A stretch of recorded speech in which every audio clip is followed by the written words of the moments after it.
Это дерево жило еще до появления динозавров.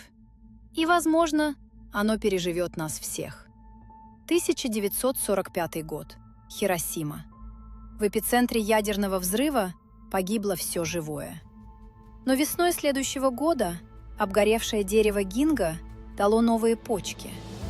Оно буквально проигнорировало радиацию. Гинго билоба – единственное выжившее растение из своей группы. Его ДНК практически не изменилась за 270 миллионов лет. Это живое письмо из прошлого. Ученые обнаружили, у старых гинго гены защиты от болезней и стресса работают так же активно, как у молодых. У него просто нет программы старения. Сегодня оно растет на вашей улице, очищая воздух городов. Бессмертный свидетель истории, который можно просто потрогать рукой.